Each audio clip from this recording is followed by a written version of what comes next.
ہر وہ شخص جس کو یہ بھی معلوم نہ ہوگا علماء کہتے کسے ہیں، علماء بننے کے لیے کتنی قربانیاں دینی پڑتی ہیں، وہ بھی علماء کے خلاف زبان استعمال کرتا ہے۔ الحمدللہ وکفا وسلام علی عبادہ الذین اصطفى، اما بعد فاعوذ باللہ من الشیطان الرجیم، بسم اللہ الرحمن الرحیم۔ قال اللہ تبارک و تعالی فی القرآن المجید والفرقان الحمید، قل هل يستوي الذين يعلمون والذين لا يعلمون۔ وقال الله تبارك وتعالى في مقام آخر، يرفع الله الذين آمنوا منكم والذين أوتوا العلم درجات۔ وقال النبي صلى الله عليه وسلم، إن العلماء ورثة الأنبياء، او كما قال علیہ الصلاۃ والسلام۔ میرے محترم ساتھیو، آج کل کے اس پرفتن دور کے اندر ایک ایسے فتنے نے سر اٹھایا ہوا ہے کہ جس فتنے نے ہمارے دنیا اور آخرت دونوں کو تباہ کر دیا ہے۔ یہ ایک ایسا فتنہ ہے کہ جسے ہر عام و خاص شخص کی زبان پر آج کل دیکھا اور سنا جاتا ہے۔ جسے دیکھا جائے وہی علماء کرام کے خلاف اپنی زبان کو استعمال کرتا ہے، علماء کرام کے خلاف طعن و تشنیع کرتا ہے، علماء کرام کی اہانت کرتا ہے۔ میرے بھائیوں اور دوستو، جب کہ آج کل کے لوگوں کو اس چیز کا علم ہی نہیں ہے کہ علماء کرام کی جو قدر کی جاتی ہے، علماء کرام کی جو عزت کی جاتی ہے، علماء کرام کو جو قدر کی نگاہ سے دیکھا جاتا ہے، کیا اس شخص کی ذات کی وجہ سے اس سے محبت کی جاتی ہے، یا اس شخص کی جو قدر کی جاتی ہے وہ کیوں کی جاتی ہے؟ وہ اس وجہ سے کی جاتی ہے کہ اس عالم دین نے علم نبوت کو اپنے سینے کے اندر رکھا ہوا ہے۔ اس شخص نے نبی علیہ السلام کا جو علم تھا اس علم کو حاصل کر لیا۔ اس علم کو حاصل کرنے کی وجہ سے آج ہم علماء کرام کی عزت کرتے ہیں، انہیں قدر کی نگاہ سے دیکھتے ہیں۔ در حقیقت علماء کرام کی عزت کرنا، علماء کرام سے محبت کرنا، نبی آخر الزمان سے محبت کرنا ہے، نبی آخر الزمان سے محبت کرنا، اللہ سے محبت کرنا ہے۔ لیکن میرے بھائیوں اور دوستو، اسی طرح اگر ہم علماء کرام کی اہانت کریں گے، علماء کرام کی طعن و تشنیع کریں گے، تو یہ علماء کرام کی اہانت علماء کرام کی اہانت نہ ہوگی،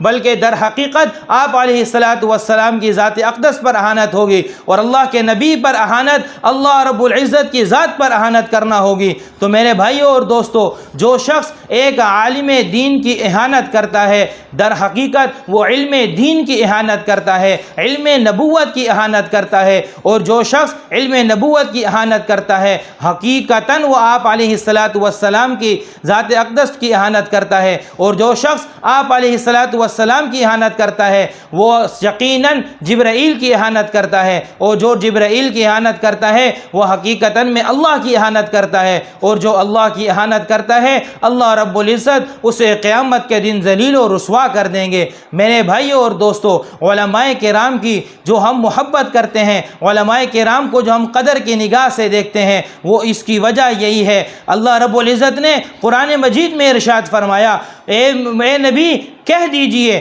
قل هل يستوي الذين يعلمون والذين لا يعلمون، اے نبی آپ ان سے کہہ دیجئے کیا عالم اور جاہل برابر ہو سکتے ہیں؟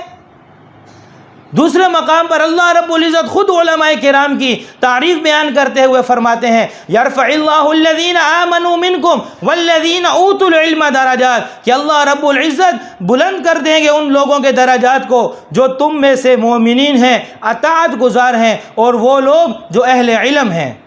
میرے بھائیوں اور دوستو، ایک جگہ پر قرآن مجید میں اللہ رب العزت نے ارشاد فرمایا، تم میں سے سب سے زیادہ اللہ رب العزت سے ڈرنے والے اہل علم لوگ ہیں۔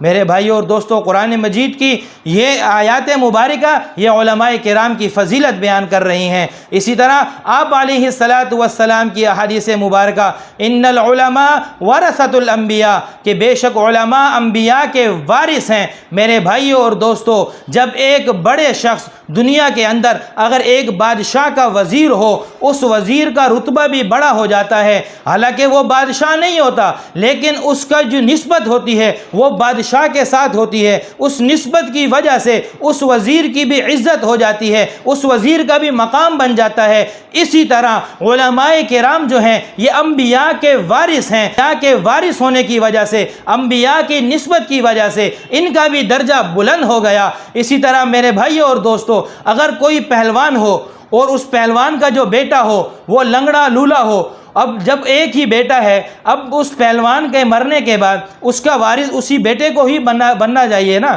اب یہ تو نہیں ہے کہ آپ کہیں نہیں جی یہ تو لنگڑا لولا ہے، باپ پہلوان تھا، ہم کسی غیر پہلوان کو اس کا وارث بنا دیں گے، ایسا نہیں ہو سکتا۔ تو میرے بھائیوں اور دوستوں، اسی طرح اگر کوئی خوبصورت آدمی تھا، اس کی اولاد جو ہے وہ اس کی طرح خوبصورت نہیں ہے، لیکن وارث وہی بنے گی، ایک باہر کا شخص اس کا وارث نہیں بن سکتا۔ اور میرے بھائیوں اور دوستوں، آج کل کی دنیا کے اندر بھی آپ دیکھ لیجئے کہ جب کسی کے بچے کی تعریف کی جاتی ہے، عزت کی جاتی ہے، کس وجہ سے؟ یار یہ فلاں کا بیٹا ہے، یہ فلاں کا بیٹا ہے، تو اس کا باپ بھی خوش ہوتا ہے کہ میرے بچے کی جو ہے وہ تعظیم کی جا رہی ہے۔ میرے بھائیوں اور دوستو، اسی طرح جو علماء کرام ہیں ان کی نسبت انبیاء کے ساتھ ہے، اور علماء کرام کی نسبت انبیاء کے ساتھ ہونے کی وجہ سے ان کا مقام بلند ہو چکا ہے۔ میرے بھائیوں اور دوستو، آپ علیہ الصلاۃ والسلام نے فرمایا ایک عالم کی عابد پر فضیلت ایسی ہے جیسی کہ میری فضیلت تم میں سے ادنا پر۔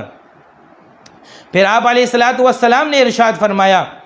عابد کی فضیلت، عالم کی فضیلت عابد پر ایسی ہے جیسی کہ چاند کی فضیلت ستاروں پر۔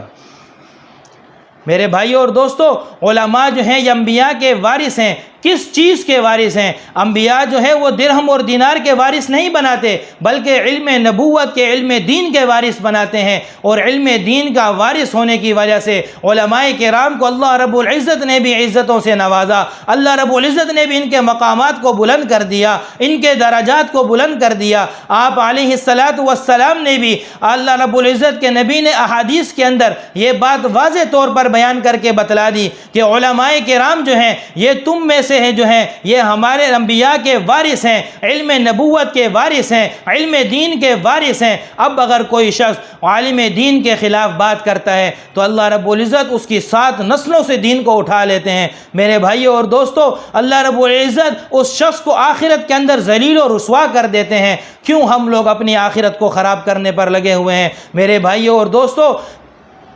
جب حضرت مولانا علامہ محمد یوسف بنوری رحمہ اللہ علیہ کا واقعہ ہے، انہوں نے فرمایا کہ اے لوگو، اگر تم ایک بھینس کا دودھ پیتے ہو تو اس کا گوبر سنبھالنا بھی تمہارا کام ہے، اگر تم کسی بکری کا دودھ پیتے ہو اس کی مینگنیاں سنبھالنا بھی تمہارا کام ہے۔ اسی طرح جب تم کسی عالم سے جو ہے فیضیاب ہوتے ہو، اس سے اچھی اچھی نصائح حاصل کرتے ہو، تو اس کی کمزوریوں کو بھی برداشت کرنا یہ تمہارا کام ہے۔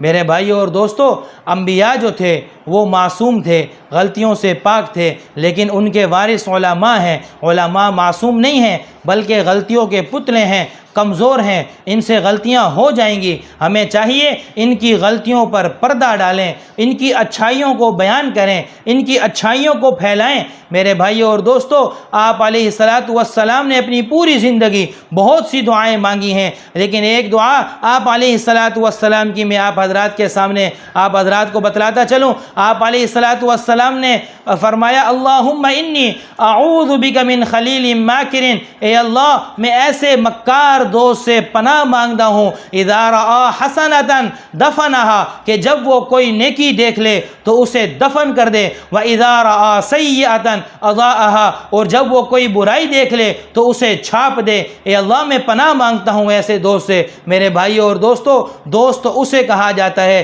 جب وہ کسی نیکی کو دیکھ لے تو اس پر خاموشی اختیار کرے، لیکن لیکن جب وہ کسی اپنے دوست کی برائی کو دیکھے تو اسے دفنا دے، اسے دوست کہا جاتا ہے۔ لیکن آج کل کے دور کے اندر دوست کی بات تو چھوڑ دیجئے، علماء کرام جن کے اتنی بڑی فضیلت کہ قرآن مجید بھی ان کی فضیلت بیان کرے، محمد الرسول اللہ بھی ان کی فضیلت بیان کرے، اس کے باوجود ہر ایک عام و خاص جسے عالم دین کی تعریف تک کا علم نہ ہو، ہر وہ شخص جس کو یہ بھی معلوم نہ ہوگا علماء کہتے کسے ہیں، علماء بننے کے لیے کتنی قربانیاں دینی پڑتی ہیں، وہ بھی علماء کے خلاف زبان استعمال کرتا ہے۔ میرے بھائیوں اور دوستو، آپ علیہ السلام کی حدیث مبارکہ ہے، منافق صرف 3 شخص کو نقصان پہنچا سکتا ہے۔ ایک وہ شخص جو اسلام کی حالت میں بوڑھا ہو جائے، ایک اس کو منافق نقصان پہنچائے گا، دوسرا وہ شخص جو عالم دین ہو اس کو منافق نقصان پہنچائے گا، اور تیسرا عادل بادشاہ جو عدل کرنے والا ہو اس کو منافق نقصان پہنچائے گا۔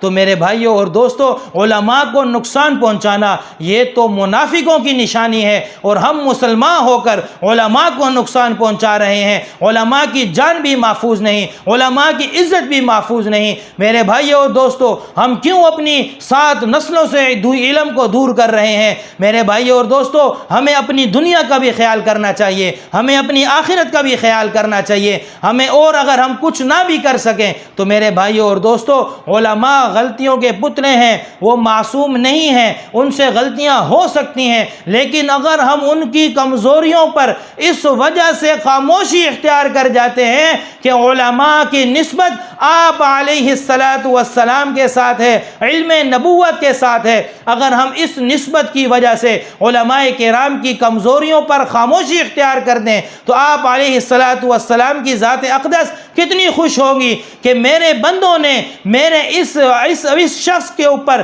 اس وجہ سے اس کی کمزوریوں پر خاموشی اختیار کی کہ اس کی نسبت میرے ساتھ تھی۔ تو میرے بھائیوں اور دوستو، اگر ہم اس شخص کی صرف آپ علیہ السلام کی نسبت کی وجہ سے اس کی کمزوریوں پر پردہ ڈال دیں، اس کی اچھائیوں کو بیان کر جائیں، تو میرے بھائیوں اور دوستو، یہ دنیا بھی ہمارے لیے فائدے کی جگہ بن جائے گی، آخرت میں بھی ہمارے لیے اللہ رب العزت جنت کے دروازوں کو کھول دے گا۔ تو میرے بھائیوں اور دوستو، آج کے اس پرفتن دور کے اس سب سے سنگین فتنے کی طرف آپ کی توجہ مبذول کروانا تھی۔ میرے بھائیوں اور دوستو، اللہ رب العزت سے دعا ہے کہ جو کچھ کہا گیا اللہ رب العزت اس پر عمل صالح کی توفیق عطا فرمائے، اور اللہ رب العزت ہم سب کو علماء کرام کے ساتھ محبت کرنے والا بنائے، علماء کرام کی قدر کرنے والا بنائے، علماء کرام کے قدموں میں بیٹھنے والا بنائے، علماء کرام کی کمزوریوں پر، کوتاہیوں پر ہمیں پردہ ڈالنے والا بنائے، اور اللہ رب العزت قیامت میں بھی ہمارا علماء کرام کے ساتھ ٹھکانہ بنائے۔ اللہ رب العزت ہم سب کو علماء کرام کی قدر کرنے کی توفیق عطا فرمائے۔ وآخر دعوانا ان الحمد للہ رب العالمین۔